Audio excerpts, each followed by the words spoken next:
South Vietnamese army today moved up large 155mm artillery pieces to the front line and will use them against a North Vietnamese regiment blocking the road to besieged Xuân Lộc. Behind the guns came the largest military convoy I've seen here, about 3 miles of men and supplies.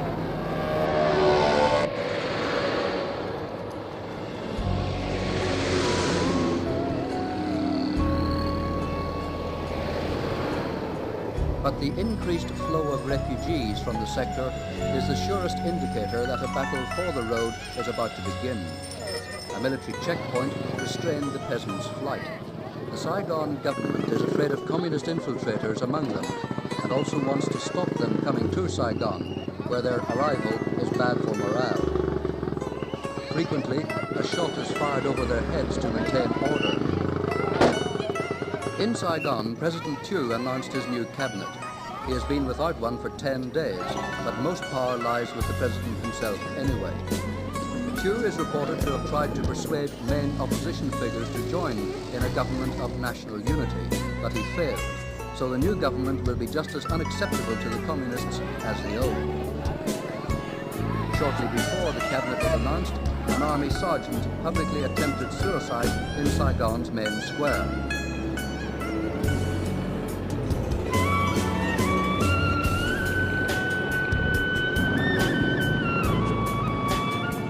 Fired shots to disperse onlookers.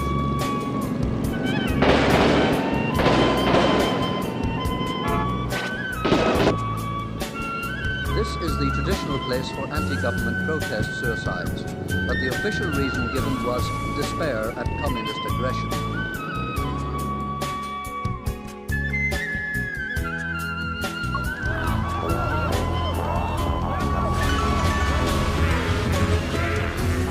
The panicky end of a country. South Vietnamese soldiers strip off in retreat.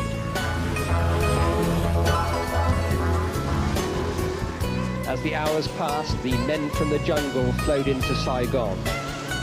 In these uncertain hours, we decided to show our neutrality and the fact that we were not Americans by attaching a Union Jack to our hired car. Most Vietnamese, brave enough to be on the streets, were too busy plundering to take any notice of the BBC car. In the chaos immediately before the communists took over, the offices of the American Consul General next to the embassy caught fire, possibly a diversionary act by Viet Cong agents. The frenzy of looting went on, as if Saigon's consumer-mad people were extracting their own brassy revenge from the Americans, safely steaming off in the evacuation fleet. As I exited on the last aircraft, I felt like a dog with his tail between his legs. My operations officer was sitting across from me and he was literally weeping. When the chips were down and we didn't carry out our promise, it was less than honorable. And I didn't feel happy about being an American. Looking back today, from the vantage point of 20 years, one can see that in the end, South Vietnam was a hollow husk with no motivation or tensile strength of its own. Deserted by the Americans, who had withdrawn all forces 4 years earlier, Saigon had lived on borrowed time under a corrupt regime. When the North Vietnamese launched Operation Ho Chi Minh in 1975, even they were amazed by the speed with which the South collapsed. By April the 27th, Saigon was surrounded.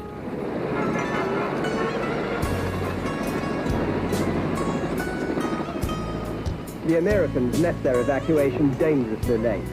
15 hours before Saigon surrendered, hundreds of Vietnamese besieged the embassy. A large number had been promised a seat out, but many were left behind. The helicopters in Operation Frequent Wind were heading to the American evacuation fleet lying off the coast of South Vietnam. Cobra gunships of the US Marines were supposed to protect the embassy. Dawn on the last day with signal flares on the rooftop helipad. A final battle was raging at Ton Son Airport on the edge of the capital. But although the advancing communists could see the American evacuation, they didn't interfere.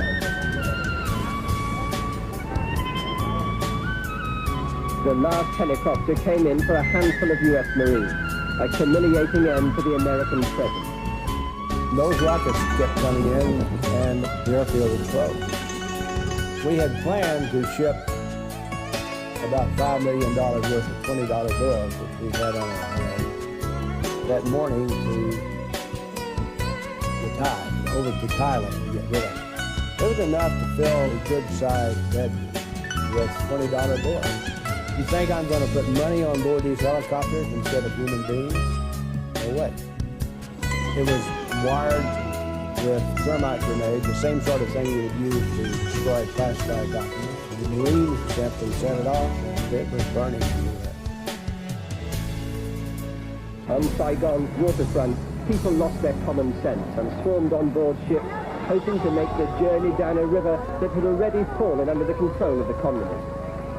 Soldiers began to destroy or change their identity cards. In old Saigon, there was always someone to sell a boat ticket to nowhere or a new identity.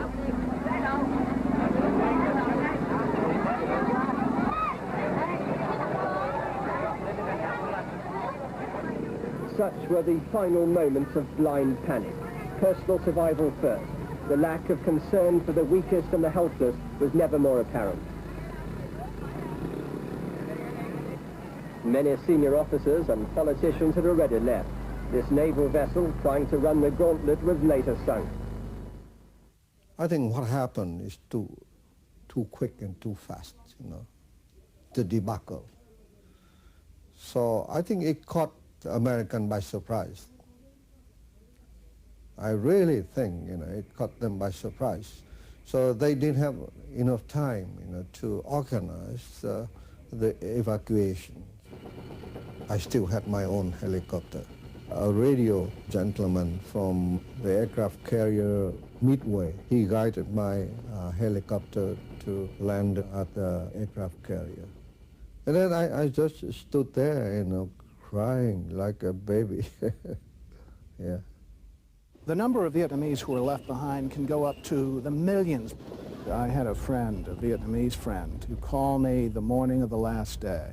She said, "You've got to get me out." I was working on another analysis for the ambassador to try to persuade him it was all over. But instead of tossing the paper aside, going out and helping my friend, I stayed there at the typewriter working. She killed herself because I couldn't reach her. I made the wrong choice like lots of Americans in Vietnam. I forgot that there were bodies out there, that there were people's lives at stake.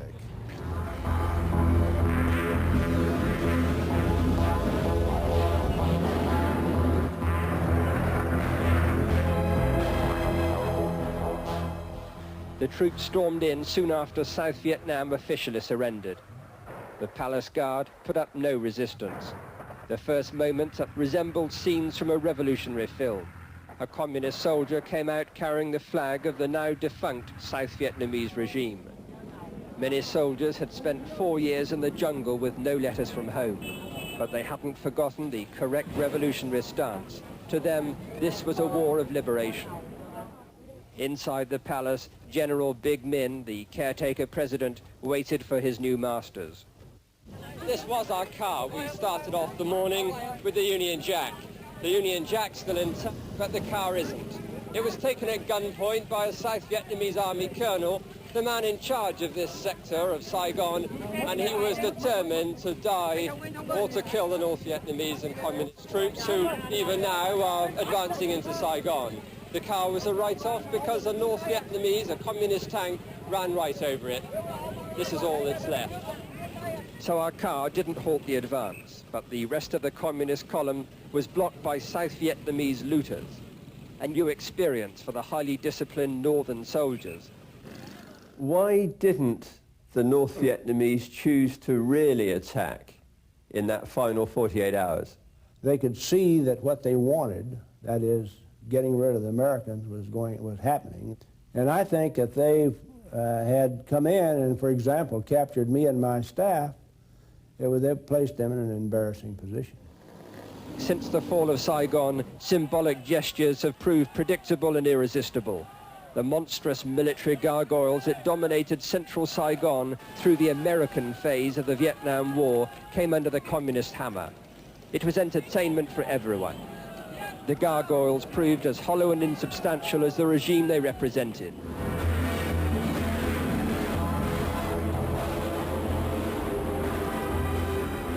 "20 years ago this week, peace did come to Vietnam, but poverty and repression continued under new masters, and the world lost interest for a long time.